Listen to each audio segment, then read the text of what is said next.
চৰণৰ ভক্তিপূৰ্ণ সেৱা জনাই গীতাৰ পাঠ আৰু পৰ্যালোচনাৰ আমি দ্বিতীয় ভাগলৈ এতিয়া যাব বিচাৰিছোঁ। দ্বাদশ অধ্যায় ভক্তিযোগ। হে কৃষ্ণ তুমি মাত্ৰ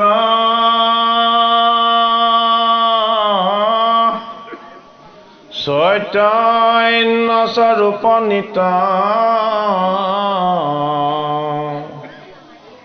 সত্য শুদ্ধ জ্ঞানয় খণ্ডিত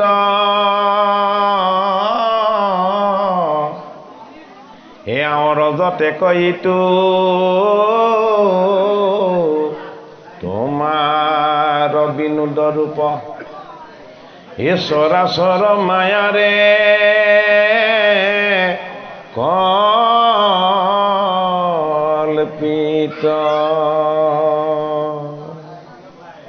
হেতু যুগুণ নাম হৰি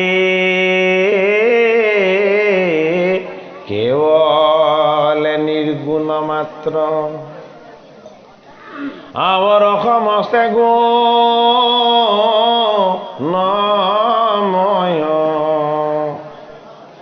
এতে জানিয়া হৰি তোমাৰ নামক মাত্ৰ হে কৰিলো সাৰ কৃপাময়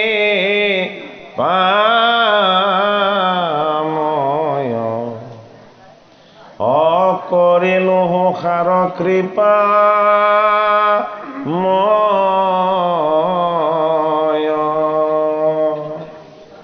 এটা সাৰ, এই সাৰটোৰ পৰা বাকী যিখিনি বাদ পৰি ৰৈছে সেই গোটেইখিনি হ'ল অসাৰ। অসাৰ কি? অসাৰ হ'ল সংসাৰ। সাৰ কি? সাৰ হ'ল এই সংসাৰক ৰচনা কৰোঁতাজন। আমাৰ কৃপালু বাপজনাই এটা প্ৰশ্ন কৰিছিলে যে গোটেই জগত ব্ৰহ্মাণ্ড মোতে আছে, হয়নে? কিন্তু মই জগত আৰু ব্ৰহ্মাণ্ডত নাই, হয়নে বাৰু? এই জগত কি? এই সংসাৰ কি? এই জীৱ কি? এইবিলাক কি? এইবিলাক চব ভগৱানৰ মায়াৰ ৰচনা। মায়াটো কি বস্তু? মায়াটো মিছা বস্তু। মায়াপতি কি? মায়াপতি হ'ল সত্য বস্তু। এই মিছা মায়া আমি বুজি নোপোৱা বস্তু। নিমিৰজাই নৱসিদ্ধক 9টা প্ৰশ্ন সুধিছিলে ভাগৱতৰ একাদশ স্কন্ধত।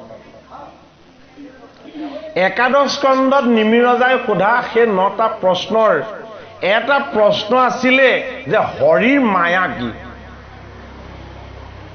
এটা হৰিৰ মায়ানো কি বুলি সিদ্ধই কি বুলি উত্তৰ দিছিলে যে বস্তুক আশ্ৰয় যেন অবস্তুৱে আৱৰি ইহেতু মুহুৰ মায়া জানা নিষ্ট কৰি। মানে জগত মোতে আছে, হয়নে? জগতখন মোতে আছে কিন্তু মই জগতত নাই। অৰ্থাৎ মই মায়াপতি হয় কিন্তু মায়া মোত থাকিব নোৱাৰে। অৰ্থটো বুজি পাইছেনে বাৰু এতিয়া?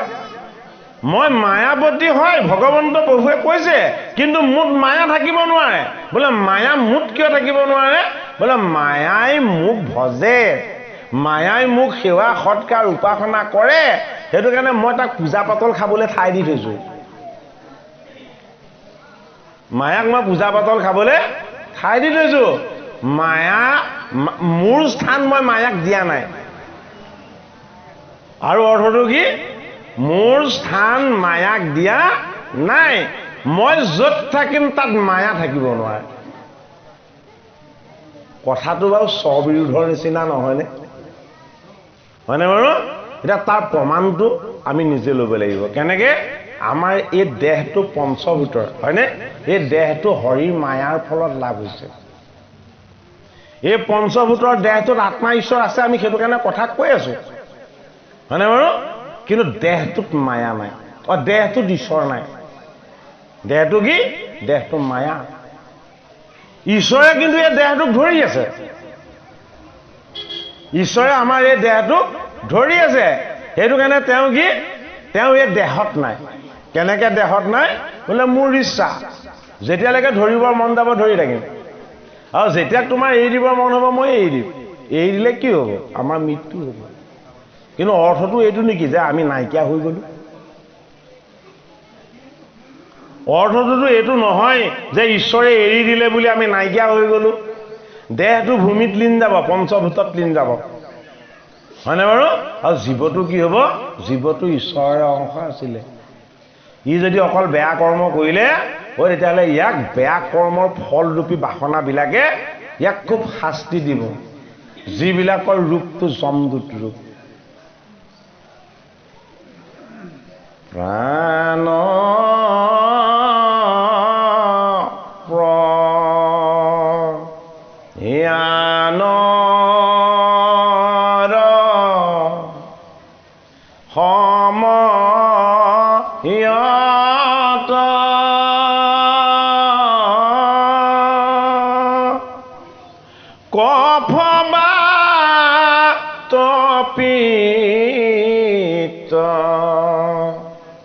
আদি যত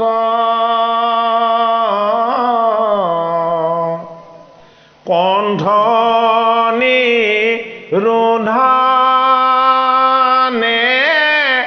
তোমাৰ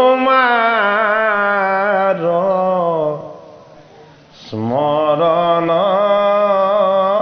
কথা।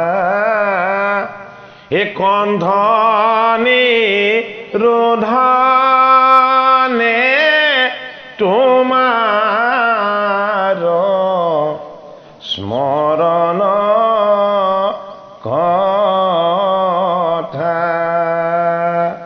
প্ৰাণ পয়ান। প্ৰাণ পয়ান মানে কি? আমাৰ দেহটো প্ৰাণৰ শক্তিৰে চৈতন্য হৈ আছে। এই প্ৰাণৰ শক্তিটো এদিন কি হ'ব? পয়ান হ'ব, গুচি যাব। কলৈ যাব? নিৰ্ণয়টো কিন্তু নাই দিয়া। যোৱাৰ ৰাস্তাটো প্ৰক্ৰিয়াটো দেখুৱাইছে। বোলে কি? প্ৰাণ পয়ানৰ সময়ত কফ বাত পিত্ত আদি যত। কফ কি? এই কণ্ঠৰ মাতিব নোৱাৰা যিটো যান্ত্ৰণা, হয়নে? শুকান কাহ, বোলে কাহৰ পৰা উশাহেই ল'ব পৰা নাই, হয়নে নহয়? এইবোৰ কফৰ প্ৰব্লেম বুলি নকয় জানো? কাফৰ প্ৰব্লেম বুলি কয় নে নকয়? হয়নে? গতিকে কফ এটা যমদূত। কৰ যমদূত? এইখনে যমনগৰ। জীৱিত কালত এইখন যমনগৰ, মৃত্যুকালত কি? মৃত্যুকালৰ পাছত এখন যমনগৰ নহয়, জীৱটোক শাস্তি দিয়া আৰু এখন যমনগৰ আছে। এই জীৱনত যিবিলাক বেয়া কৰিছিলো, ইয়াৰ পৰা দেহৰ যিখিনি দুখ কষ্ট হ'ব, এইখিনি জীৱনভৰ ভোগ কৰিব লগা যন্ত্ৰণা, জীৱিত কালৰ যন্ত্ৰণা। এই জীৱটোৱে যিখিনি বেয়া কাম কৰিছিলে, এই জীৱটোক আকৌ কি কৰিব? যমদূতে ধৰি বান্ধি যমনগৰলৈ লৈ যাব, নৰকলে। হয়নে বাৰু? নৰকো আকৌ এখন দুখন নহয় নহয়। ভাগৱতৰ ষষ্ঠ স্কন্ধত আৰু দ্বিতীয় স্কন্ধত দেখুৱাইছে কেইখন নৰক? 28খন নৰক। আৰু সুখদেৱ ভগৱানে পৰীক্ষিতক কৈছে, বোলে 28খন তোমাক মুখ্য নৰকৰ কথা ক'লোৱে, নৰক কিন্তু 84 লাখতকৈ বেছি। এতিয়া আপোনালোকৰ দেহৰ দিশটো জুখি চাবচোন। প্ৰত্যেকৰে নিজৰ হাতৰ আঙুলিয়ে 84 আঙুলিয়ে হয়। হয়নে বাৰু? দেহৰ দিশটো নিজৰ হাতৰ আঙুলিৰে প্ৰায় 84 আঙুলিয়ে হয়। হয়নে বাৰু? গতিকে 84 লাখ নৰকৰ তত্ত্বটো ইয়াতো আছে ব্যাপ্ত হৈ। সেইটো কাৰণে জোখ মাখবিলাকো ঈশ্বৰে বৰ সুন্দৰকৈ ৰাখিছে। আপোনালোকে ভালদৰে লক্ষ্য কৰিবচোন। আপোনালোকে যেতিয়া কাণত ফুলি পিনি আইনাখনত চাবচোন, সোঁখন বাওঁ দেখে, বাওঁখন সোঁ দেখে। হয়নে নহয় বাৰু? ওলোটা ওভোটা দেখে। যিটো সঁচা সেইটো নেদেখি, যিটো ওলোটা সেইটোহে দেখি, হয়নে নহয়? এই সেইটোকে কোৱা হৈছে যে জগত মোৰতে আছে কিন্তু মই জগতত নাই। এই ওলোটা ওভোটাটোৱে তেওঁৰ মহিমা। আৰু এটা কথা কি যে আমাৰ প্ৰাণ শক্তিটো কাৰ? প্ৰাণ শক্তিটো প্ৰভুৰ। সেইটো কাৰণে প্ৰাণৰ ৰংটো কেনেকুৱা? প্ৰাণৰ ৰংটো বোলে পীতাম্বৰ। আমাৰ প্ৰাণৰ ৰং আছে জানো? প্ৰাণৰ ৰং নাই, ৰূপ নাই, ৰস নাই, গন্ধ নাই। প্ৰাণৰ ৰূপ ৰস গন্ধ কিয় নাই? প্ৰাণটো প্ৰভু নিজে। সেইটো কাৰণে প্ৰাণটো কি ৰূপত আছে? বোলে প্ৰাণটো মই কেইবাটাও তত্ত্বত আছো। 1 বায়ুৰ ৰূপত, 2 সুষুম্না নাড়ীৰ ৰূপত, 3 তোমাৰ অন্তৰিন্দ্ৰিয় চিত্ত ৰূপত, আৰু 4 তোমাৰ স্মৃতিৰ ৰূপত। এই গোটেই কেইটাতে আমাৰ প্ৰাণৰ তত্ত্বটো প্ৰকাশ হৈ আছে, মানে বাৰু বস্তু এটা ব্যাপ্তি সকলোতে, হয়নে? তাৰমানে কি বুজিব লাগিব? আচলতে জগতখন তেওঁতে আছে কিন্তু তেওঁ জগতত নাই। অৰ্থটো জগতখন তেওঁতে আছে কিন্তু তেওঁ জগতত নাই। এই দেহটোত তেওঁৱেই আছে, হয়নে? এই দেহটোত সম্পূৰ্ণৰূপে তেওঁতে আশ্ৰিত হৈ আছে কিন্তু দেহত তেওঁ নাই। এইটো জগতত, জগতখন তেওঁত আছে আৰু জগতত তেওঁ নাই। এই দেহটোত কি আছে? এই দেহটোত পঞ্চভূত আছে। এই দেহটোত কি আছে? ঈশ্বৰৰ অংশ জীৱ আছে। এই জীৱ আৰু দেহত কি লাগি থকা নাই? জীৱ আৰু দেহত আত্মা লাগি থকা নাই। কিয় জীৱ আৰু দেহত আত্মা লাগি থকা নাই? জীৱ আৰু দেহ আত্মাত লাগি আছে। এইটোৱে কথা। জীৱ আৰু দেহত আত্মা লাগি থকা নাই, জীৱ আৰু দেহ আত্মাত লাগি আছে। কেনেকে লাগি আছে? আপুনি বাতি দুটামান দি দিয়ক, আকাশত থকা চন্দ্ৰটো আপুনি সেই বাতিত যদি চাবলৈ বিচাৰে তেতিয়াহ'লে পানীখিনি দিলে চন্দ্ৰটো তাত দেখা পাব, হয়নে নহয়? পানীখিনিত চন্দ্ৰটো দেখিব। বাতি এটাত যদি আমি পানী লৈ আহোঁ, আকাশত যদি চন্দ্ৰটো থাকে তেতিয়াহ'লে পানীখিনিত চন্দ্ৰটো আমি দেখা পাম। কিন্তু পানীখিনি যদি আঁতৰাই দিয়ে চন্দ্ৰটো নথকাকৈ থাকিব নেকি? পানীখিনি আঁতৰাই দিলে কিন্তু আমি চন্দ্ৰটো নেদেখোঁ। তত্ত্বটো ভালকৈ বুজি লওক। তেখেতে বৰ জটিল প্ৰশ্ন সুধিছে। তেখেতে সোধা প্ৰশ্নটো কিন্তু সহজ প্ৰশ্ন নহয়, অত্যন্ত জটিল প্ৰশ্ন। জগততে তেওঁ আছে, হয়নে নহয়? কিন্তু জগতত তেওঁ নাই। এইটো বৰ ডাঙৰ কথা। জগতখন তেওঁতে আছে কিন্তু তেওঁ জগতত নাই। એટલે তাৰ পৰীক্ষাটো আমি কেনেকৈ কৰিলোঁ? যে বাতি এটা আনিলোঁ, আকাশত চন্দ্ৰ আছে, হয়নে বাৰু? বাতিটোত চালোঁ চন্দ্ৰটো ধুনীয়াকৈ প্ৰতিফলিত হৈছে, হয়নে বাৰু? বাতিটো যদি আঁতৰাই দিওঁ কিন্তু চন্দ্ৰটো তাত নেদেখোঁ। তাৰ অৰ্থটো কি? আকাশত থকা চন্দ্ৰটো নথকাকৈ আছে জানো? আগতে আছে। আমি পানীখিনিহে আঁতৰাই দিছোঁ, চন্দ্ৰটোক আমি কিন্তু আঁতৰাই দিব নোৱাৰিলোঁ। গতিকে আত্মা ঈশ্বৰ য'ত যেনেকৈ আছে স্বতন্ত্ৰ স্বাধীন অনন্ত ৰূপত সৰ্বব্যাপ্ত সনাতন হৈ আছে। এই জগত জীৱই তেওঁ আশ্ৰয় লৈ আছে। সেইটো কাৰণে কি? তেওঁ পালক, আৰু তেওঁ কি? তেওঁ সংহাৰক, আৰু তেওঁ কি? তেওঁ হ'ল স্থিতিদাতা।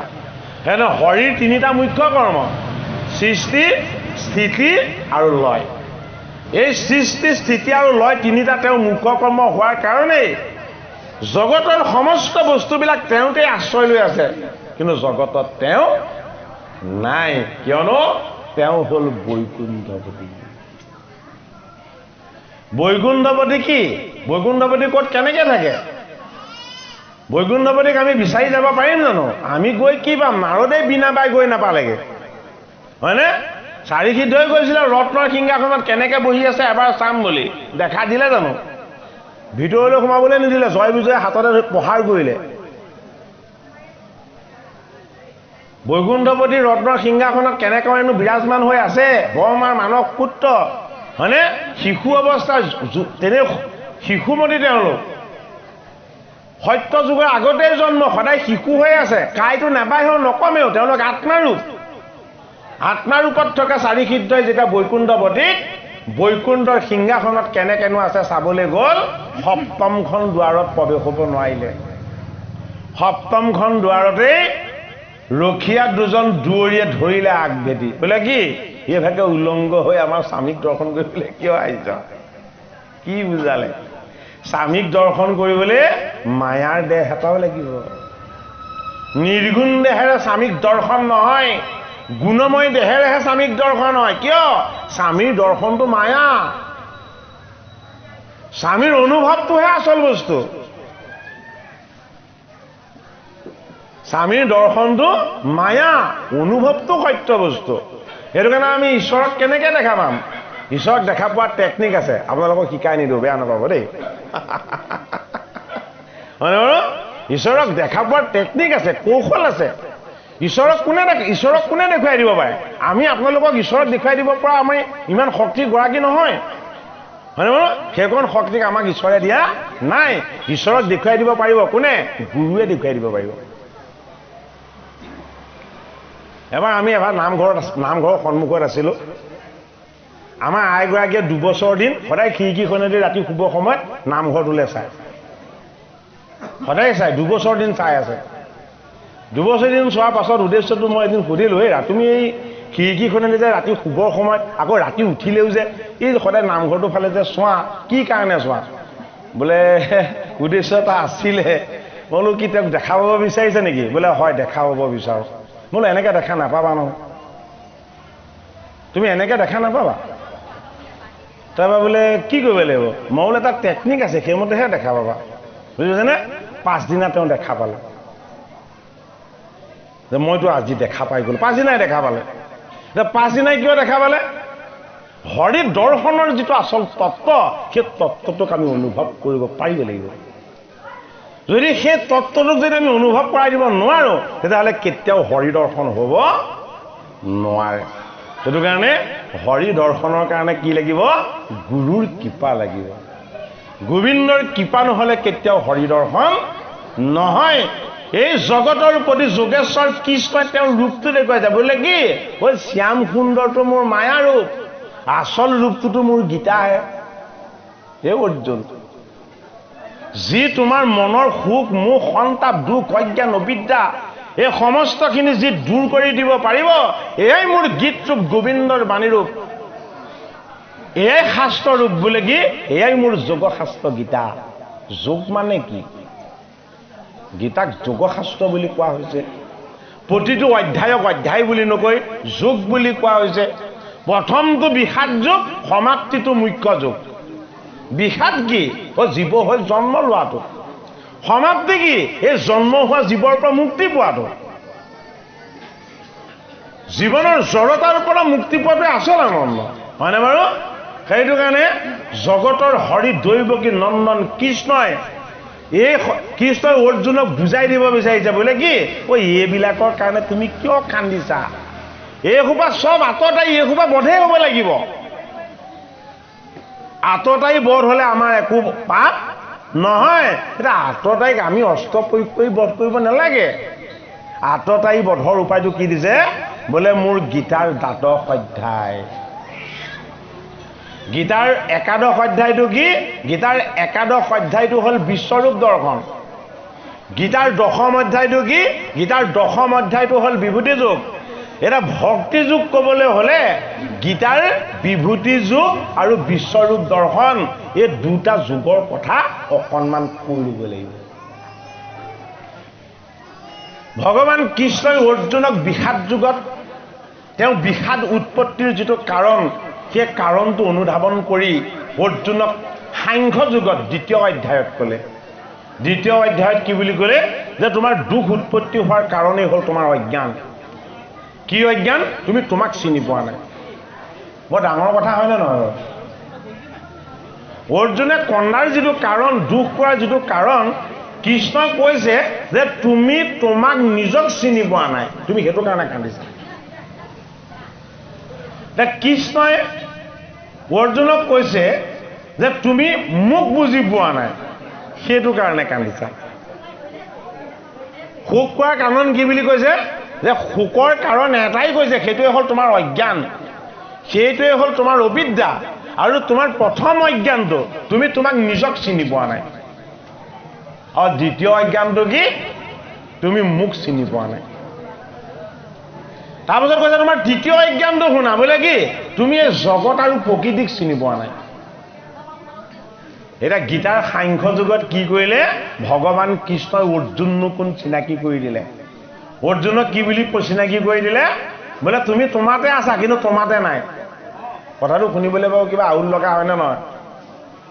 হে অৰ্জুন, তুমি তোমাতে আছা কিন্তু তোমাতে নাই। কি বুলি কৈছে, তুমি মোৰতে আছা কিন্তু মই তোমাত নাই। তেখেতে সোধা প্ৰশ্নটো উত্তৰটো একেটাই হয়নে বাৰু? হা, তুমি তোমাতে আছা তোমাত নাই, আৰু কি বুলি কৈছে, তুমি মোৰতে আছা কিন্তু মই তোমাত নাই।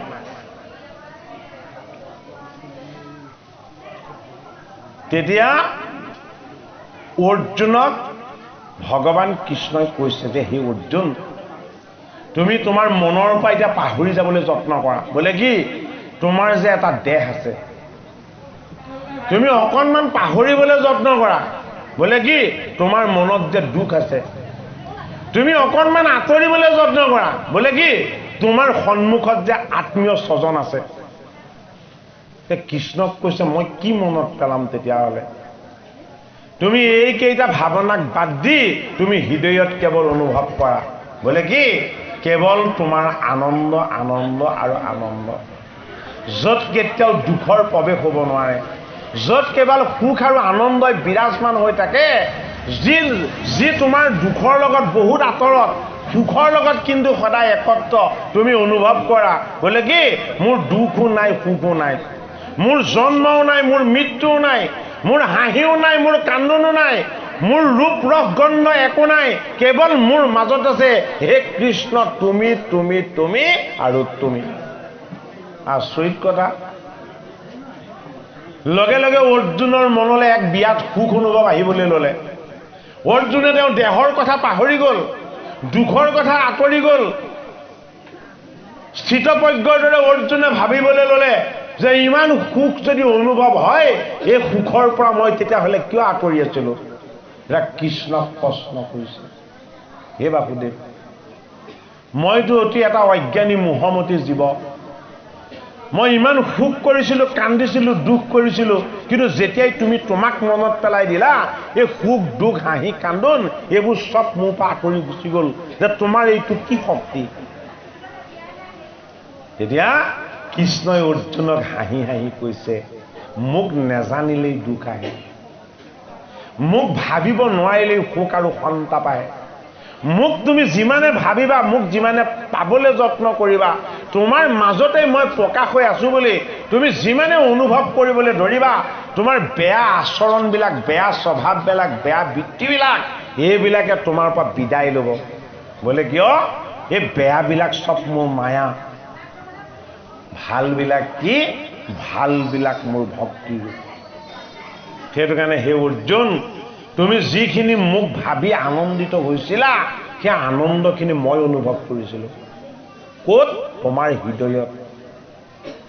মোক চিন্তা কৰাৰ কাৰণে তোমাৰ হৃদয়ত মই প্ৰৱেশ হৈ মোৰ এই আনন্দখিনি মই অনুভৱ কৰিছিলোঁ, আৰু এই অনুভৱটো তোমালৈ প্ৰকাশ হৈছিলে। সেইটো কাৰণে তুমি আনন্দ অনুভৱ কৰিব পাৰিছিলা। কথাটো কি? অৰ্জুনত কৃষ্ণ নাই, অৰ্জুনত কৃষ্ণ নাই, কৃষ্ণতে অৰ্জুন আছে। অৰ্থাৎ মায়াত তেওঁ নাই, মায়াৰ পৰা মুক্ত হৈ তেওঁ সদায় প্ৰকাশ হৈ আছে। আৰু এই তত্ত্বটো ইমানেই জটিল, সেইটো কাৰণে ভাগৱতৰ আকৌ ১২ স্কন্ধত দিছে কি? মাৰ্কণ্ডেয় ঋষিৰ মায়া দৰ্শন। এই জগতখন তেওঁতে আছে, কিন্তু তেওঁ যে জগতত নাই সেই কথাটো বুজাবলৈ আকৌ মাৰ্কণ্ডেয় এদিন দুদিন তিনিদিন নহয়, এবছৰ দুবছৰ নহয়, ১০০ বছৰ ১০০০ বছৰ নহয়, ৭টা কল্প মায়া দৰ্শন দিব লগা হ'ল।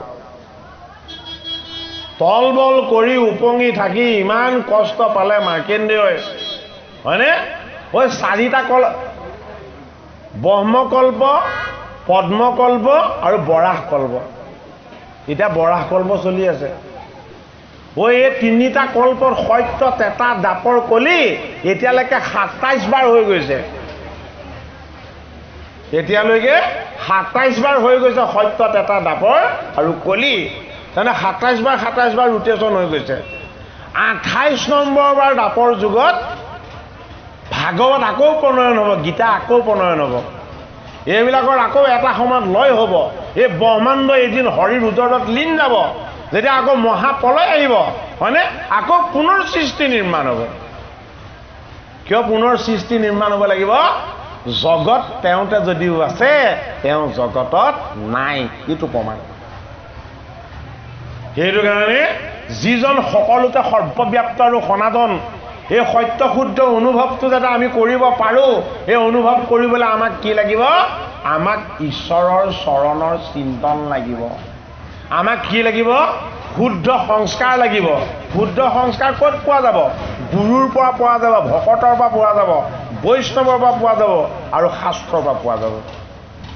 সেইটো কাৰণে 4 বস্তু: গুৰু, দেৱ, নাম আৰু ভকত। শেষৰটো ভকত, প্ৰথমৰটো কি? প্ৰথমৰটো গুৰু, হয়নে বাৰু? এটা শেষত, এটা প্ৰাৰম্ভত, হয় নে নহয়? দুইটা বস্তুৰ দূৰত্ব নাই। কৃষ্ণই কি বুলি কৈছে? বোলে ভকতেই গুৰু। আৰু ভকতে কি কৈছে? বোলে ভগৱানেই গুৰু ঈশ্বৰ। ইটোৱেও সিটোক মই বুলি কোৱা নাই, সিটোৱেও সিটোক মই বুলি কোৱা নাই। ভগৱানে কৈছে ভকতক তুমি, আৰু ভকতে কৈছে ভগৱানক কি? তুমি। সেইটো কাৰণে মইতো আঁতৰ কৰিবলৈ যত্ন কৰিব লাগিব। মইতো আঁতৰ কৰিবলৈ আমি কেনেকৈ যত্ন কৰিম? তুমি হে চৈতন্য সনাতন। বোলে ব্ৰহ্মা আদি কৰি প্ৰাৰ্থনা জোকা ভালকৈ সুসঞ্চাৰ লগাই আপোনালোকে অকণমান কীৰ্তন কৰিব। এইটো আমাৰ উপদেশ বুলি নাভাবিব। মাধৱ মহাপুৰুষে ইয়াৰ উপদেশ দিয়ে গৈছে, আমি মাত্ৰ ৰিমেম্বাৰহে কৰি দিছোঁ, স্মৰণে কৰি দিছোঁ, হয়নে বাৰু? আমি শাস্ত্ৰ কিনি নি ঘৰত থৈ দিলে হ'ব জানো? নহ'ব। যিদৰে ভাল অন্ন নি পেলাই যদি ফ্ৰিজত ভৰাই থয়, সি বিষাক্ত বস্তুলৈ ৰূপান্তৰ হ'ব, হয়নে নহয় বাৰু? কিন্তু শাস্ত্ৰ বিষাক্ত নহয়, সি ভাল হৈ থাকিব, হয়নে? কিন্তু সময়ত যদি পান নকৰে তাৰ ৰসটো নাপাব, হয়নে বাৰু? যদি গীতা ভাগৱত কিনি আমি যদি বাট চাই থাকোঁ, বুঢ়া হ'লে পঢ়িম, এই পান ভয়ানৰ সময়ত কফ বাত পিত্ত আদি যত। প্ৰাণটো ত্যাগ হ'বৰ সময়ত, ঈশ্বৰত লীন নামৰ সময়ত কফত আহি বহি ল'ব কি? কফ নামৰ যমদূতজন। বোলে কি? ইমান দিলে আনৰ নিন্দা প্ৰশংসাহে কৰিছিলে, হা? আনৰ অনিষ্ট হোৱাৰ কথাহে পাতিছিলি, হয়নে নহয়? আনক কটু বাক্যহে প্ৰয়োগ কৰিছিলি। এই যিখন মুখে এইবিলাক বেয়া কথা কৈছিলি, আজি তোক কথা ক'বলৈ নিদিওঁ। সেইটো কাৰণে কফটো কি হ'ব? কথা কোৱা ঠাইখনতে আহি লাগি যাব। ইফালেও নাযায়, সিফালেও নাযায়, হয়নে বাৰু? তাৰ পাছত কি হ'ব? বাত মানে কি? বিষ। ক'ত বিষ হ'ব? এই প্ৰথম বুকুত হ'ব, তাৰপাছত পেটত হ'ব, তাৰপাছত হাতত হ'ব, তাৰপাছত ভৰিত হ'ব, তাৰপাছত মগজুলৈকে বিষাব। বোলে এজন কি? এজন বাত নামৰ জমদূত। ভগৱানৰ কথা যে নকৈছিলি, ভগৱানৰ গুণগান যে নকৰিছিলি, গুৰুৰ চৰণ সেৱা যে নকৰিলি, ভকতৰ সংগত ভগৱত উপাসনা যে নহ'ল, তেতিয়াহ'লে তোৰ এইটো কি আছিলে? এইখন তোৰ যমনগৰ আছিলে। তই ভাল কাম একো কৰিবলৈ ইচ্ছা কৰা নাছিলি, হয়নে? যমনগৰত দুখ যান্ত্ৰণা আছে। সেইটো কাৰণে বিষৰ পীড়াটো আমাৰ লগলৈ আহি যাব। কণ্ঠ ৰুদ্ধ হৈ গ'ল, গা বিষত হলাহল হৈ গ'ল, হয়নে নহয় বাৰু? তাৰ পাছতো আকৌ কি? স্বভাৱটো যে লোভিয়া আছিলে, এই মুখত কিবা অকণ দি দে, গ'লেও যাব, নগ'লেও নাযাব, হয়নে নহয়? হা? যদি কেনেবাকৈ পেটলৈ গ'ল, আকৌ সি ঘূৰি গুচি আহিলে, হয় ইফালেদি নহয় সিফালেদি, হয়নে? নোৱাৰিলে ডাইজেষ্ট কৰিব, হয়নে নহয়? 3জন যমদূত আহি একদম খামাখা শাস্তি দিবৰ কাৰণে কি কৰিছে? তেওঁলোকৰ দায়িত্ব পালন কৰিছে। মাধৱ মহাপুৰুষে কৈছে যে এনেকুৱা যাতে দুৰৱস্থা শ্ৰীমন্ত শংকৰদেৱ গুৰুজনাই অৰ্পণা কৰা একশৰণ নাম ধৰ্মত যি আশ্ৰয় লৈছে, সেই ভকত বৈষ্ণৱৰ যাতে এনেকুৱা দুৰৱস্থা কেতিয়াও নহয়। কিয় শংকৰত শৰণাপন্ন বা কৃষ্ণত শৰণাপন্ন ভকত বৈষ্ণৱৰ তেনে দুৰৱস্থা নহয়? তাত চিকিৎসাটো আগবঢ়াই থোৱা আছে গুৰুজনাৰ ধৰ্মটোত কি দিয়া আছে এনেকুৱা ধৰণৰ দূৰ অৱস্থা এটা বা পৰিৱেশ এটা ৰচনা নহবৰ কাৰণে তাত চিকিৎসাটো ধুনীয়াকে দিয়া আছে বেদাগ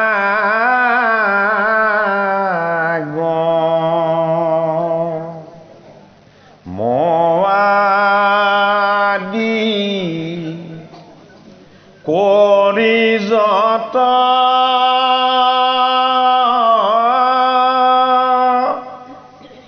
বিস্তৰ শাস্ত্ৰত নাহি কাজ বিস্তৰ তীৰ্থত নাহি কি সুপয়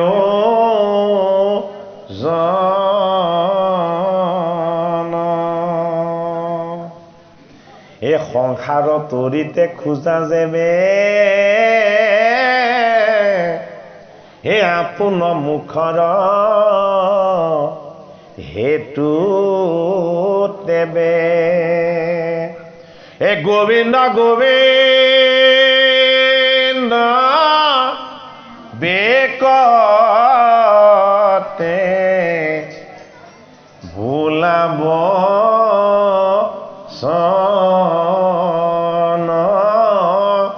এ গোবিন্দ গোবিন্দ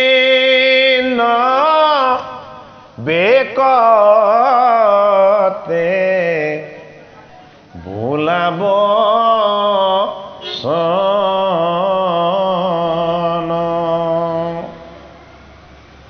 এই অৰ্জুনে বিষাদ যুগত যিবিলাক পিতৃগণৰ কথা ক'লে বৰ্ণসংগৰ কথা ক'লে এইবিলাক বেদৰ আগম মাৰ্গৰ কথা আছিল কৃষ্ণ আগৰ কি কৃষ্ণ নিগম মাৰ্গে তুমি পঢ়িলা আগমী কথা আকৌ জয় কৰি আনিছাগে নিগমী কৃষ্ণ হয়নে বাৰু এইটো কাৰণে মনৰ সংশয় দুটা কৃষ্ণই দূৰ কৰিব বোলে কি এইবোৰ তুমি যিবিলাক পাইছা এইবোৰ একেবাৰে সঁচা কথা নহয় হয়নে বোলে সত্য কি বোলে সত্য এই কৃষ্ণ বোলে সত্য কি কৃষ্ণক কৰা সেৱা আৰু উপাসনা সেইটো কাৰণে কেইবাৰ গোবিন্দ বুলি কৈছে গোবিন্দ গোবিন্দ বেকতে বোলা বচন গোবিন্দ কোন দৈৱকী নন্দন কৃষ্ণ গোবিন্দ কোন জগতগুৰু শ্ৰীমন্ত শংকৰ কিয় কৃষ্ণৰ পৰিচয় কৰি দিছে আমাক হয়নে শংকৰক স্মৰণ কৰি কৃষ্ণৰ নাম ল'ব লাগিব এইটো হ'ল কি এইটো হ'ল অন্তৰংগা ভক্তি গুৰুক স্মৰণ নহ'লে ভক্তি সিদ্ধ নহয় নেকি যে সেইটো কাৰণে আমি গুৰুক স্মৰণ কৰি ল'ব লাগিব গুৰুক স্মৰণ নকৰাকে কেতিয়াও একো অষ্টই কেতিয়াও কাম নকৰে সেইটো কাৰণে কৰ্ণই গুৰু হিচাপে বৰণ কৰিব বিচাৰিছিলে কাক দ্ৰোণাচাৰ্য পুত্ৰ নিদিয়ে তেওঁ হয়নে সেইটো কাৰণে কাক বিচাৰি গ'ল পৰশুৰামক বিচাৰিলেগে কি বুলি ক'লে যে তুমি কোন কুলৰ সন্তান কোৱা বোলে মই ক্ষত্ৰিয় সন্তান কিন্তু ক্ষত্ৰিয় নাছিলে হয়নে নহয় গুৰুক ফাঁকি দিয়া নাই জানো নহয় নহয় ব্ৰাহ্মণৰ সন্তানকহে শিক্ষা দিয়ে ক্ষত্ৰিয়ক নিদিয়ে ব্ৰাহ্মণৰ সন্তান বুলি ক'লে হয়নে এতিয়া গুৰুক কি কৰিলে কৰ্ণই ফাঁকি দিলে প্ৰমাণটো দেখুৱালে গুৰুৱে সাওপাত দিয়া নাই এইটো নিয়মে বোলে কি গুৰুক ফাঁকি দিলে গুৰুৱে দিয়া মন্ত্ৰই কাম নকৰে সেইটো কাৰণে পৰীক্ষা এটা কৰি চালে আৰু পৰীক্ষা চাই গ'লে ঠিক আছে বাৰু শিক্ষাটো গোপনে ল'লা ফাঁকি দি ল'লা ঠিকে আছে খালি সময়ত খৰ পাহিবা লগে লগে মৰি থাক বুলিনো কিয় নগ'লে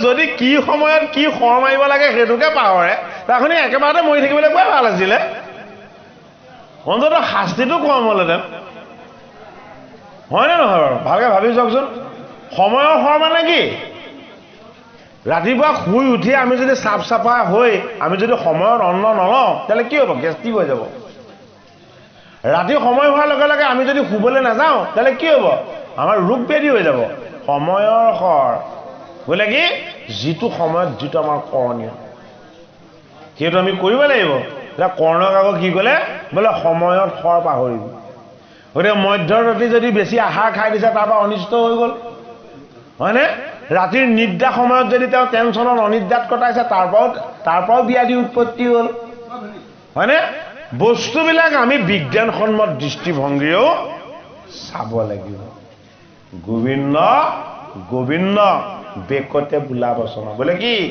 গুৰুৱে যি শুদ্ধ শিক্ষা দিছে সেই শিক্ষাক সাৰ বুলি গ্ৰহণ কৰা আৰু তাক নিজৰ ব্যক্তিগত বাস্তৱ জীৱনত পালন কৰিবলৈ যত্ন কৰা গীতাৰ 10ম অধ্যায় হ'ল কি ভক্তি যোগ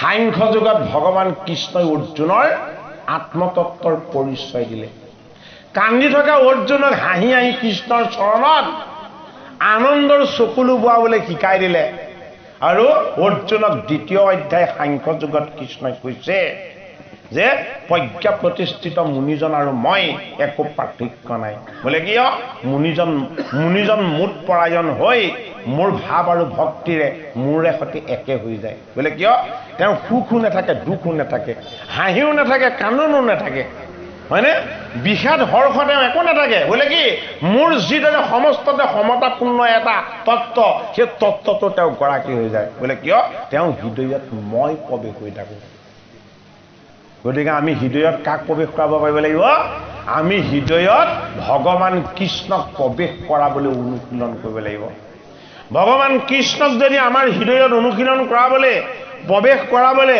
আমি যদি অনুশীলন কৰিবলৈ হয় তেতিয়াহ'লে আমি সেই নিয়ম পালন কৰিব লাগিব প্ৰথম কি গুৰুত শৰণ নামত শৰণ ভকত বৈষ্ণৱত শৰণ হয়নে বাৰু এই বস্তুবিলাকত আমাৰ আশ্ৰয় হ'ব লাগিব দ্বিতীয়তে কি আমি বুজিব লাগিব শৰণক শুদ্ধ সংস্কাৰী কৰিবলৈ আমি হৰিক বুজিব লাগিব হৰিক ভজাৰ পাছত আমি কি হ'ব লাগিব আমি তত্ত্বদৰ্শী হ'ব লাগিব ঈশ্বৰৰ যিটো আচল ৰহস্য তত্ত্ব সেই তত্ত্বটোক আমি হৃদয়ংগম কৰিব পাৰিব লাগিব ঈশ্বৰৰ তত্ত্বটোক যদি আমি হৃদয়ংগম কৰিব পাৰোঁ ঈশ্বৰৰ লগত এটা শক্তি আছে কি শক্তি আছে অমৃত শক্তি আছে কৃষ্ণই চাই দিলে সকলো ভাল হৈ যায় কৃষ্ণই চাই দিলে অমংগল দূৰ হৈ যায় কৃষ্ণই যদি কৈ দিয়ে তেতিয়াহ'লে গীতা হৈ যায় হয়নে বাৰু গতিকে আমি তেনে নিৰ্মল ভক্তি কৰিব লাগিব কেনেকুৱা ধৰণৰ ভক্তি কৃষ্ণই যিদৰে চাই দিলে মংগলময় হৈ যায় আমিও যাতে চাই দিলে অমংগল দূৰ হৈ যায় এইটো কাৰ কিবা এইটো আমাৰ নিজৰ শক্তি নহয় কোনোজনৰ লগতে সেই শক্তিটো কেতিয়াও নাই সেই শক্তিটো কি কৰিব লাগিব সাধন কৰিব লাগিব সাধনত কি হ'ব অৰ্জন হ'ব কেনেকৈ অৰ্জন হ'ব হৃদয়ত আহি যেতিয়া কৃষ্ণ বাস কৰিব তেতিয়া অসম্ভৱ সম্ভৱ হৈ যাব এইটো কাৰণে বিশ্বৰূপ দৰ্শনৰ পাছত গীতাৰ দ্বাদশ যুগত দিছে কি ভক্তি যোগ যেতিয়া কৃষ্ণই বিশ্বৰূপ দৰ্শন দিলে অৰ্জুনক দিয়াৰ পাছত অৰ্জুনক কৃষ্ণই কৈছে যে তুমি মোৰ যিটো ৰূপ দেখিলা এই ৰূপটো তুমি আচৰিত নহ'বা কিয়নো সোণৰ পৰা বিভিন্ন অলংকাৰ বনাব পাৰি অৰ্থাৎ মই বিভিন্ন সময়ত বিভিন্ন ৰূপ ধৰিছোঁ কিন্তু সেই ৰূপবিলাকত তুমি কিন্তু আসক্ত নহ'বা তুমি মোতে ভজা মোতে শৰণ লোৱা এই কথাষাৰ সামঞ্জস্যৰে কি আপুনি গীতাত অকণমান আলোচনা কৰিলে ভাল হ'ব ঠিক আছে কম বাৰু সেইখিনি কথা আপোনাৰ যে আমি এতিয়া অকণমান বিভূতি যুগৰ কথালৈ যাওঁ আপোনাৰ কথাখিনি তাতে আমি পাম যে সাংখ্য যুগত ভগৱান কৃষ্ণই অৰ্জুনৰ আত্মদৰ্শন কৰাই দিলে অৰ্জুনে কি দেখিলে অৰ্জুনে নিজকে অৰ্জুন দেখা নাই সাধন সিদ্ধ এজন যোগী দেখিছে যোগীজনক ভগৱান কৃষ্ণই কি কৰিছে স্নেহ শ্ৰদ্ধা আৰু আদৰ কৰিছে আৰু যোগীজনক ভগৱান কৃষ্ণই কি বুলি কৈছে হেৰা যোগী তুমি মোটেই সংযোগ হৈ আছা চাই লোৱা বোলে কিয় তুমি স্থিৰ স্বভাৱযুক্ত হৈ গৈছা তোমাৰ মনৰ চঞ্চলতা আৰু অস্থিৰতা তুমি আঁতৰ কৰি লৈছা মই যিমান সুস্থিৰ মই যিমান স্বচ্ছ তোমাৰ অন্তৰখনো কিমান সুস্থ স্বচ্ছ আৰু নিকা হৈ গৈছে এই যোগীজন মুঠ তুমি সংযোগ হৈ ল'ব পাৰিছা এটা কাত আমি সংযোগ হৈ ল'ব পাৰিব লাগিব কৃষ্ণত সংযোগ হৈ ল'ব পাৰিব লাগিব কৃষ্ণত সংযোগ হ'ব কেনেকৈ পৰা যায় ভাগৱত শ্ৰৱণ কৰিব লাগিব কীৰ্তন কৰিব লাগিব গীতা শ্ৰৱণ কৰিব লাগিব কীৰ্তন কৰিব লাগিব হয়নে ভাগৱত কীৰ্তন দশম ঘোষা ৰত্নাৱলী মাধৱ মহাপুৰুষ আৰু শংকৰ গুৰুজনে আৰু শুদ্ধ বৈষ্ণৱসকলে দিয়া ঈশ্বৰমুখী যিখিনি তত্ত্ব কথা আছে সেইখিনি আমি কি কৰিব লাগিব অমৃত পান কৰাৰ দৰে আনন্দময় হৈ পান কৰিব লাগিব সেইটো কাৰণে আপোনালোকে এটা কথা ভালকৈ মন কৰিবচোন বাৰু চুম্বক এটুকুৰাত যদি এটুকুৰা লোহা লগাই থয় এই লোহাটো পানী যদি আকৌ বেলেগ লোহাত লগাই দিয়ে তাৰ আকৰ্ষণ শক্তিটো আহি যায় সেই লোহাটোকো চুম্বকত্বলৈ ৰূপান্তৰ হয় হয়নে নহয় গতিকে আমাৰ লগত চুম্বক অকণমান আছে প্ৰত্যেকৰে লগতে আছে নহয়নে বাৰু খালি তাত আমি লোহা লগোৱা নাই তাত আমি মামৰ লগাই আছো হয়নে বাৰু গতিকে লোহাটোত শুদ্ধ কৰি চুম্বকত্বটো আদায় কৰিবলৈ হ'লে কি কৰিব লাগিব ভগৱত উপলব্ধি লাগিব সেইটো কাৰণে গীতাৰ সাংখ্য যুগত অৰ্জুনৰ অজ্ঞান দূৰ হ'ল অৰ্জুনৰ প্ৰসাদ লাভ হ'ল কৃষ্ণৰ কৃপা লাভ হ'ল অৰ্জুনে কান্দি কান্দি কৈ দিলে যে অজস্ৰ জলেৰে সৈতে পৰিপূৰ্ণ হৈ থকা সমুদ্ৰ এখনে যিদৰে কোনোদিন কোৱা নাই হে নদীবিলাক তুমি মোৰ বুকুলে বৈ নাহিবা বুলি মই তোমাক মোৰ বুকুত স্থান নিদিওঁ বুলি কিন্তু হে কৃষ্ণ এই জগতৰ প্ৰতিটো বস্তু তোমাতেই আশ্ৰয় লৈ আছে তোমাতেই প্ৰতিটো বস্তু বাজি আছে অথচ তুমি মই ৰূপী এই ক্ষুদ্ৰ জীৱ অৰ্জুনে তোমাৰ চৰণৰ শৰণ লৈ তুমিয়েই মোৰ গতি তুমিয়েই মোৰ মতি তুমিয়েই মোৰ সৰ্বস্ব বুলি কোৱাৰ কাৰণে হে কৃষ্ণ তুমি মোক তোমাৰ চৰণত ঠাই দি দিলা অজস্ৰ নিৰে পৰিপুষ্ট হৈও সমুদ্ৰে নেৰে নিজৰ প্ৰতিষ্ঠা সীমাহীন জলেৰে পৰিপূৰ্ণ হোৱাৰ পাছতো সমুদ্ৰই কোনোদিন কোৱা নাই হে নদীবিলাক তোমালোক মোৰ বক্ষলৈ বৈ নাহিবা বুলি কিয় সমুদ্ৰৰ প্ৰতিষ্ঠা অতি স্বচ্ছ অতি দৃঢ় অতি স্থিৰ আৰু অতি গম্ভীৰ সেইটো কাৰণে ভগৱান কৃষ্ণই কৈছে সমুদ্ৰবিলাকৰ ভিতৰত তোমালোকে মোক প্ৰশান্ত বুলি জানিবা এটাতকৈ ডাঙৰ সাগৰখন প্ৰশান্ত সাগৰে নহয় জানো যি সমুদ্ৰৰ পাৰেই নাই হয়নে বাৰু যদি সাগৰ চাব বিচাৰিছা মোক চাই লোৱা বোলে কি মই এই প্ৰশান্ত মোতেই সমস্ত তত্ত্বই আহি আশ্ৰয় লয় জন্ম মৃত্যু মোৰ পৰাই হয় মোৰ ভিতৰলৈকে একো কাৰ্য সাধন নহয় সেইটো কাৰণে এইবাৰ অৰ্জুনক কৈছে তুমি পক্ষীবিলাকৰ ভিতৰত মোক চিনি লোৱা বোলে কি ময়েই হলো গৰুৰ পক্ষী তেওঁ অৰ্জুন বিমূৰত কৰিছে গৰুৰ পক্ষীৰ কোন বহে গৰুৰ কাৰ বাহন গৰুৰ বিষ্ণুৰ বাহন হ'ল গৰুৰ আৰু কৃষ্ণই কৈছে পক্ষীবিলাকৰ মাজত মোক গৰুৰ বুলি জানিবা স্বৰ্গৰ দেৱতা ইন্দ্ৰৰ গুৰু কোন ইন্দ্ৰৰ গুৰু হ'ল বৃহস্পতি অন্তৰ্ধান হৈ দিছিলে ইন্দ্ৰই অপমান কৰাৰ কাৰণে আৰু গীতাত বিভূতি যুগত ভগৱান কৃষ্ণই কি বুলি কৈছে যে পুৰোহিতসকলৰ মাজত মোক তুমি বৃহস্পতি বুলি জানিবা বামন প্ৰভুৱে বলিৰ যজ্ঞলৈ যেতিয়া গৈছিলে যজ্ঞৰ অন্তিম সময়ত গৈছিলে হয়নে নহয় অন্তিম সময়টো কি ঈশ্বৰ প্ৰাপ্তিৰ সময় অন্তিম মানে কি মৃত্যুৰ পাছত কিবা থাকে জানো নেথাকে কিবা এটা পোৱাটো যেতিয়া সম্পূৰ্ণ শেষ হৈ যায় তাকে কোৱা হয় অন্তিম সময় বুলি এইটো কাৰণে বলিৰ যজ্ঞলৈ বামন কেতিয়া গৈছিলে অন্তিম সময়ত গৈছিলে শেষ সময়ত যজ্ঞ ক'ত পাতিছিলে নৰ্মদা নদীৰ পাৰত পাতিছিলে ভগৱান কৃষ্ণই কৈছে পণ্ডিতবিলাকৰ মাজত মই শুক্ৰাচাৰ্য বোলে কি পণ্ডিতে সদায় পাণ্ডিত্যকে দেখুৱায় ঈশ্বৰক নেদেখুৱায় সেইটো কাৰণে শুক্ৰাচাৰ্যই মোক চিনি পায় মই যে ঈশ্বৰ কিন্তু বলিক চিনাকি কৰি নিদিয়ে বলিক কি কৰিব বলিক ক'ব তই ব্ৰাহ্মণক দান নিদিবি এই ব্ৰাহ্মণক দান দিলে তই সৰ্বশান্ত হৈ যাবি হয়নে বাৰু বলিক বাধা দিয়াজন কোন আছিলে শুক্ৰ আছিলে কিন্তু তত্ত্বটো কাৰ আছিলে কৃষ্ণৰহে আছিলে সেইটো কাৰণে কৈছে পণ্ডিতসকলৰ মাজত মই শুক্ৰাচাৰ্য ইয়াৰ পৰা এইটোৱে বুজিব লাগিব সমস্ততে তেওঁ আছে তেওঁত সকলো নাই এইটো অৰ্থ শুক্ৰাচাৰ্যটো তেওঁৱেই আছে কিন্তু শুক্ৰাচাৰ্যৰ সেই বেয়া গুণবিলাকত তেওঁ নাই তাৰপিছত কৈছে যে ৰজাবিলাকৰ মাজত তুমি মোক কি বুলি জানিবা মই এই ৰঘুপতি ৰাম বিভূতি যুগৰ কথাখিনি ক'ব লাগিব তাৰপিছত বিশ্বৰূপৰ দৰ্শনৰ কথাখিনি ক'ম আৰু তাৰপিছত ভক্তিৰ যুগৰ অকণমান পাঠ কৰি আমাৰ আজিৰ অনুষ্ঠান ভাগৰ সামৰণি সেৱা ধৰিম যে বিভূতি যুগত ভগৱান কৃষ্ণই কি বুলি কৈছে যে ঋষিসকলৰ মাজত মই দেৱ ঋষি নাৰদ অশস্ত্ৰ সৰ্ব বিখ্যানাম দেৱৰ্ষীনাম সনাৰদ গন্ধৰ্ব নাম চিত্তৰথ সিদ্ধি নাম কপিলো মুনি বিৰিকবিলাকৰ মাজত মই হলো অস্বস্থ বিৰিক আহত বিৰিক এই আহত বিৰিকজোপা আকৌ আকাৰটো কেনেকুৱা এইজোপা বোলে ওলোটা বৃক্ষ গুৰিটো ওপৰলৈ থাকে ডালপাতবিলাক তললৈ থাকে সেইযোৰ কাৰণে তেওঁ অস্বস্থ বৃক্ষ বোলে কি অন্য বিৰিখৰ গুৰিটো তলত থাকে ওপৰটো ওপৰতে থাকে কিন্তু মই অস্বস্থ বিৰিক বোলে কি ইয়াৰ গুৰিটো ওপৰত থাকে মূলটো তলত থাকে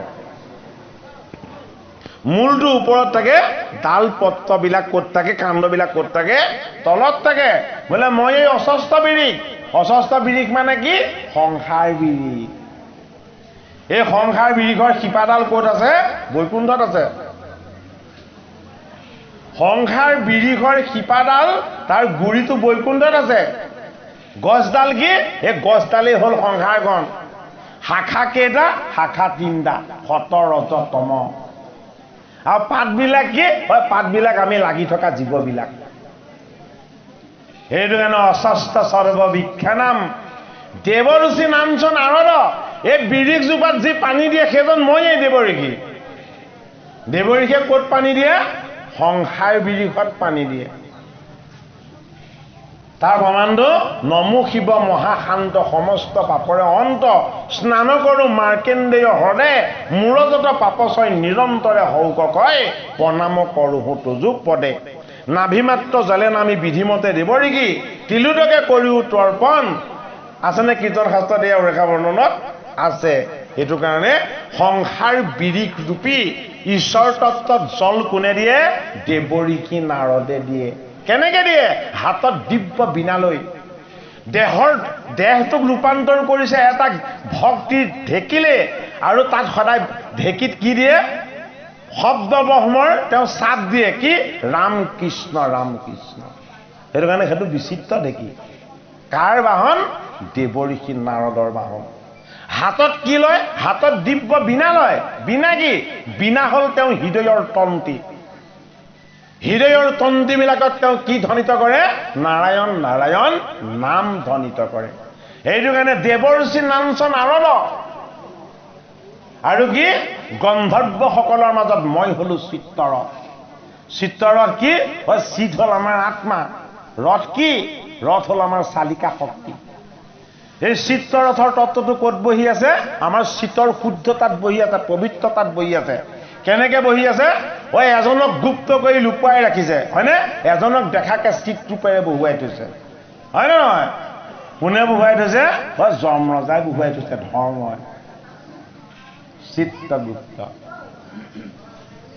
গতিকে এই চিতত বহি আছে কোন পৰমাত্মা পৰমেশ্বৰ আৰু এই পৰমেশ্বৰকে সদায় স্তুতি কৰি থাকে কোনে হাতত দিব্য বীণা লৈ দেৱঋষি নাৰদে সেইটো কাৰণে কৈছে দেৱঋষিসকলৰ মাজত মোক নাৰদ বুলি জানিবা মনৰ তত্ত্বত থকা তুমি মোক চিত্তৰথ গন্ধৰ্ব বুলি জানিবা যিটো তত্ত্বৰে তুমি মোক স্তুতি কৰা ভক্তি কৰা উপাসনা কৰা সেইটো মোৰ গন্ধৰ্ব ৰূপ তাৰপাছত কৈছে কি এইখিনি কৰিলে তুমি সাধন ক্ষিদ্ৰ ঋষি হ'বা তুমি চাই দিলে সৃষ্টি হৈ যাব তুমি কৈ দিলে সেই বাণীত জীৱ উদ্ধাৰ হৈ যাব তোমাক জন্ম দিয়া মাতৃও তোমাৰ দ্বাৰা উদ্ধাৰ হ'ব সেইজন হ'ল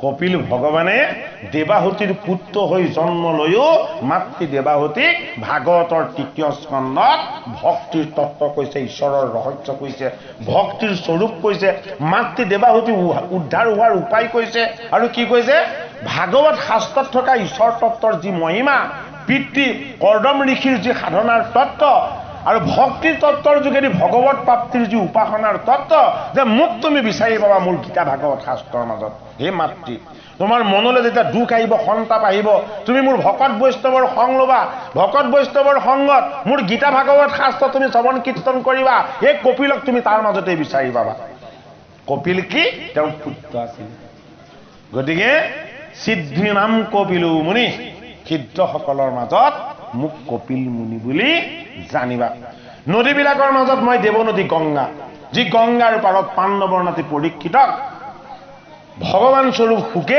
ভাগৱত কথা কৈছিল আৰু কি বুলি কৈছে মুনিসকলৰ মাজত তুমি মোক নাৰদ বুলি জানিবা আৰু ধাতুবিলাকৰ মাজত তুমি মোক কি বুলি জানিবা মোক সুবৰ্ণ বুলি জানিবা স্বৰ্ণ বুলি জানিবা সেইকাৰণে সুবৰ্ণৰ মুকুট পিন্ধোতে পৰীক্ষিতৰ মূৰত কলি সোমাই গ'ল ধাতুটো তেওঁই বোলে কি সাত্বিক শুদ্ধতাও মই আনক চঞ্চল কৰি জগাই দিব পৰাটো মই ধাতুবিলাকৰ মাজত মই হলো সুবৰ্ণ আৰু বেদবিলাকৰ ভিতৰত কি ক'লে 4 বেদৰ ভিতৰত মই সামবেদ কি সামবেদ হ'ল গীতিময় সামবেদ হ'ল ধ্বনিময় সামবেদ হ'ল ছন্দময় সামবেদৰ যোগেদি ভগৱন্ত কৃষ্ণক উপাসনা কৰা হয় তেওঁ গীত গোৱা হয় গায়ন কৰা হয় তেওঁ চৈতন্য তত্ত্বৰ প্ৰকাশ কৰা হয় সেইটো কাৰণে কি বুলি কৈছে ময়েই হলো সামবেদ বেদবিলাকৰ ভিতৰত আৰু প্ৰণেতাসকলৰ মাজত মই কি প্ৰণেতাসকলৰ মাজত মই হলো বেদব্যাস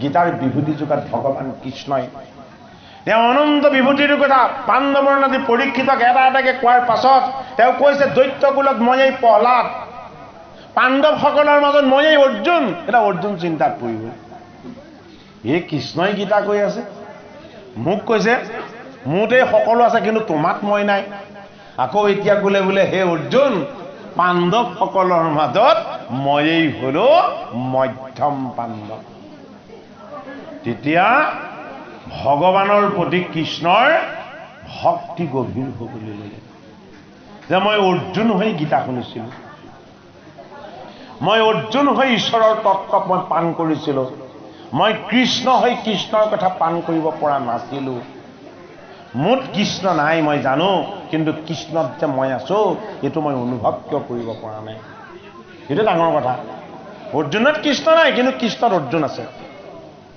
কাৰণ তেওঁতেই সকলো থাকে এইবাৰ অৰ্জুনৰ দৃষ্টিটো সলনি হৈ গ'ল যে হে ভগৱান হে কৃষ্ণ হে মোৰ গুৰু হে মোৰ ঈশ্বৰ তুমিয়েই যদি সমস্ত বিভূতিবিলাকত বাস হৈ আছা এই বিভূতিবিলাকৰ যিটো অনন্য বিশ্বৰূপ এই বিশ্বৰূপটো মোৰ প্ৰত্যক্ষ কৰিবৰ মন গৈছে মানে বাৰু গীতাৰ 10ম অধ্যায় হ'ল বিশ্বৰূপ দৰ্শন বিশ্বৰূপ দৰ্শন যুগত ভগৱান কৃষ্ণই মধ্যম বান্ধৱ অৰ্জুনক কৈছে যে এই দুটা পাথৰৰ চকুৰে তুমি মোৰ বিশ্বৰূপ দৰ্শন কৰিব নোৱাৰা কিয় আমাৰ দৃষ্টিত কৃষ্ণ আহি যাব লাগিব অৰ্জুনৰ দৃষ্টিত কৃষ্ণৰ সমস্ত শক্তি সামৰ্থ্য প্ৰকাশ হৈ যাব লাগিব অৰ্জুনে জীৱৰ দৃষ্টিৰে বিশ্বৰূপ দৰ্শন কৰিব নোৱাৰে অৰ্জুনে যদি বিশ্বৰূপ দৰ্শন কৰিবলৈ হয় তেতিয়াহ'লে কৃষ্ণৰ শক্তিৰেহে দৰ্শন কৰিব পাৰিব কিন্তু কৃষ্ণৰ অনন্ত শক্তি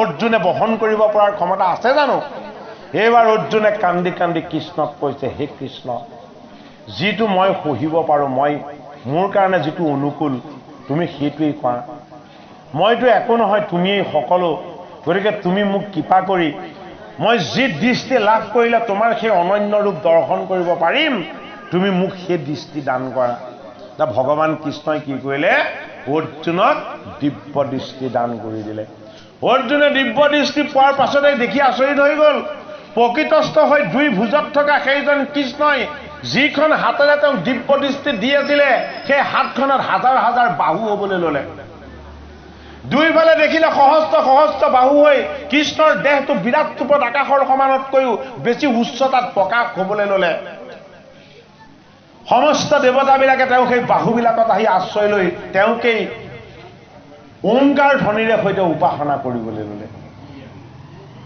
যিমানবিলাক ভূত প্ৰেত পিশাচ ৰাক্ষস আছিলে সমস্তবিলাকে হৰিৰে বিৰাট ৰূপক দেখি সকলোৱে ভয় পাই ভীতিগ্ৰস্ত হৈ আঁতৰলৈ পলাই মৃত্যুৰ পৰা বাচিবৰ কাৰণে যত্ন কৰিছে অৰ্জুনে দিব্য পোহৰযুক্ত সীমাহীন তত্ত্বযুক্ত সহস্ৰ বাহুযুক্ত লেলিহানি শিকা হৈ অগ্নিমন্ত হৈ ভগৱন্তৰ মুখৰ অগ্নিয়ে গোটেই জগতক দহন কৰিবলৈ লোৱা এই দৃশ্য যেতিয়া প্ৰত্যক্ষ কৰিলে অৰ্জুন এটি সাধাৰণ জীৱ কৃষ্ণৰ অমৃত দৃষ্টিৰে তেওঁ বিশ্বৰূপ দৰ্শন কৰিব পাৰিছে কিন্তু এই বিশ্বৰূপৰ বিৰাট তত্ত্ব তেওঁ সহন কৰিব পৰা নাই জগত মোতে আছে মই জগতত নাই তাৰ প্ৰমাণ হ'ল বিশ্বৰূপ এই বিশ্বৰূপৰ বিৰাট তত্ত্ব যেতিয়া অৰ্জুনে চাবলৈ ল'লে অৰ্জুনে ভয়ত কম্পমান হৈ কঁপিবলৈ ল'লে যিমানবিলাক ভূত প্ৰেত পিশাচ ৰাক্ষস যজ্ঞ আছিলে সমস্তবিলাকে এই বিৰাট ৰূপৰ ভয়ত পলাবলৈ প্ৰাণ লৈ বাচিবৰ কাৰণে যত্ন কৰিলে আৰু ভগৱান কৃষ্ণই এইবাৰ বিৰাট ৰূপত মুখখন মেলি দিলে কি হ'ল তেওঁ দাঁতবিলাক এটা এটা পৰ্বতৰ শৃংগৰ নিচিনা হ'বলৈ ল'লে যিমানবিলাক ভূত প্ৰেত পিশাচ ৰাক্ষস যজ্ঞ আছিলে সমস্তবিলাকক তেওঁ মহাবাহুৰে সৈতে টানি আনি তেওঁ মুখৰ ভিতৰত ভৰাই সকলোবিলাককে কি কৰিছে সংহাৰ কৰাত লাগি লৈছে খাবলৈ লাগি গৈছে তেওঁ দাঁতবিলাকৰ ফাঁকত অসুৰবিলাকৰ হাড়বিলাক লাগি ধৰিছে অৰ্জুনে দেখি পেলাই ভয় পাই চকু দুটা মুদি দি কৈছে হে কৃষ্ণ মই স্থিৰেৰে থাকিব পৰা নাই অৰ্জুন যেতিয়া অস্থিৰ হৈ পৰিল সেইজন বিশ্বৰূপ ঈশ্বৰ কৃষ্ণৰ চৰণ পদ পংকজত সহস্ৰ সহস্ৰ ঋষিয়ে বহি সামবেদৰ মন্ত্ৰৰে সৈতে ভগৱান কৃষ্ণৰ বিৰাট ৰূপ বিশ্বৰূপক যেতিয়াই উপাসনা কৰিবলৈ ধৰিলে অৰ্জুনৰ মনৰ ভয় শংকা আৰু দ্বিধাগ্ৰস্ততা লগে লগে আঁতৰ হৈ গ'ল অৰ্জুনে শুনিবলৈ পালে কেৱল সামবেদৰ মন্ত্ৰ ঋষিসকলে কৰা ভগৱত স্তুতি আৰু উপাসনা এই বিশ্বৰূপ বিৰাট ৰূপৰ জ্যোতিবিলাককো ম্লান কৰি ভগৱান কৃষ্ণৰ গুণ কীৰ্তন আৰু উপাসনাৰ এই সামবেদৰ মন্ত্ৰবিলাকে অৰ্জুনৰ মনৰ ভয় শংকা আৰু এইবিলাকক দূৰ কৰিব যদিও পাৰিছে অথচ অৰ্জুন প্ৰকৃতস্থ হ'ব পৰা নাই বিশ্বৰূপ বিৰাট ৰূপ জগতৰ হৰিৰ জগত ৰূপ সংসাৰ ৰূপ এই অনন্তমুখী ঈশ্বৰৰ এই অনন্তৰূপী প্ৰবাহৰ দৃশ্য অৰ্জুনে চাই চাই নিজকে এটা কি বুলি ভাবিছে এই জ্বলন্ত অগ্নিত মই এদিন পৰি ভস্ম হ'ব লাগিব মই যেন এটা চগা অৰ্জুনে কি বুলি ভাবিলে এই বিশ্বৰূপ বিৰাট ৰূপ অগ্নিৰ ওচৰত মই এটা ক্ষুদ্ৰ পতংগ মই এটা চগাই মইনো কৃষ্ণক কি স্তুতি কৰিম হয়নে ঋষিসকলে সামবেদৰ মন্ত্ৰৰে এই বিৰাট বিশ্বৰূপ ঈশ্বৰ তত্ত্বক নিৰন্তৰ উপাসনা কৰিছে ভগৱান কৃষ্ণই কাল ৰূপ লৈ অসুৰবিলাকক সংহাৰ কৰিছে ঈশ্বৰ ৰূপ হৈ এই ঋষিসকলক কি কৰিছে তেওঁ আশীৰ্বাদ দান কৰিছে তেতিয়া অৰ্জুনে কান্দি কান্দি স্তুতি কৰি কৈছে হে মোৰ ঈশ্বৰ হে মোৰ ভগৱান তোমাৰ এই বিৰাট ৰূপ মই সহ্য কৰিব পৰা নাই তোমাৰ এই বিশ্বৰূপ মই প্ৰত্যক্ষ কৰিব পৰা নাই যিদৰে তেওঁ বিষাদ যুগত কৈছিল মোৰ উঠ দুটা শুকাই গৈছে মই মূৰটো ঘূৰাবলৈ লৈছে মই চকুৰে নেদেখা হ'বলৈ লৈছো এইবাৰ আকৌ বিশ্বৰূপত ভগৱান কৃষ্ণই অৰ্জুনে ভগৱান কৃষ্ণক ক'লে এই ৰূপ চাবৰ মোৰ আৰু শক্তি নাই সামৰ্থ্য নাই হে বাসুদেৱ হে যদুকুলৰ মণি হে যাদৱ ৰায় হে মোৰ গুৰু ঈশ্বৰ ভগৱান তুমি দুই ভুজযুক্ত সেই তোমাৰ প্ৰকৃতস্থ অতি সুন্দৰ শ্যাম সুন্দৰ তুমি কৃষ্ণ ৰূপলৈ আহা এইবাৰ ভগৱান কৃষ্ণ অৰ্জুন স্বৰূপ ভকতৰ বাণী পাই আজ্ঞা পাই এইবাৰ তেওঁ বিৰাট ৰূপৰ পৰা প্ৰকৃতস্থ হৈ আকৌ নৰৰূপী নাৰায়ণ ৰূপলৈ আহিলে এইবাৰ অৰ্জুনে কৃষ্ণৰ চৰণৰ স্পৰ্শ কৰি স্তুতি কৰিছে কান্দিছে আৰু কৈছে হে মোৰ স্বামী তোমাৰ কৃপাবশত মই এই যদিও বিৰাট ৰূপ বিশ্বৰূপ দৰ্শন পালো এই ৰূপে কিন্তু মোক আনন্দিত নকৰিলে কি কৰিলে মোক ভীতিগ্ৰস্তহে কৰিলে গতিকে তোমাৰ শ্যাম সুন্দৰ এই দুই ভুজ ৰূপেই যাতে মই সদায় দৰ্শন কৰি থাকিব পাৰো সেইটো কাৰণে নৰ হৰি বুলিয়ে কৃষ্ণক জানিবলৈ দিলে বিশ্বৰূপ ৰূপত কৃষ্ণক জানিবলৈ গীতায়ো দিয়া নাই সেইটো কাৰণে এইবাৰ এই বিশ্বৰূপৰ ঈশ্বৰৰ মায়াৰ তত্ত্ব শক্তি তত্ত্ব ভক্তি তত্ত্ব সমস্তখিনিক যুগ যুগ কৈ থাকিলেও অৰ্জুনৰ দৰে জীৱই বুজি কেতিয়াও শেষ কৰিব নোৱাৰে বিশ্বৰূপৰ সাৰ গীতাৰ দ্বাদশ অধ্যায় কি যুগ ভক্তি যুগ বিশ্বৰূপ দৰ্শনৰ যোগেদি ঋষিৰ মাজত মুনিৰ মাজত অৰ্জুনৰ মাজত ভগৱান কৃষ্ণৰ প্ৰতি কেৱল একান্ত ভক্তিহে ৰচনা হৈছে এই পুনৰপি অৰ্জুনে কৰিলা পণিপাত এ প্ৰদক্ষিণ কৰি জুৰি লন্ত জোৰহাত এ কৃষ্ণক সম্বন্ধি হে ন বুলিলা অৰ্জুনে এ আৰু এক সংশয় আমি লীল মোৰ মনে এ পূৰ্বত মোহ কহে ন কহিলা গোসাই অজ্ঞান বিনা নিস্তে জানা কাৰো গতি নাই এই একে কহা একাদশ অধাৰ অন্তত ভক্তি সে পৰম তত্ত্ব গুজ্জ মূৰমত অজ্ঞানৰ ভক্তিৰ মধ্যে কোনোবা প্ৰধান যদি দয়াও আছে মুত কহা ভগৱান। তুমিতো মোক ক'লা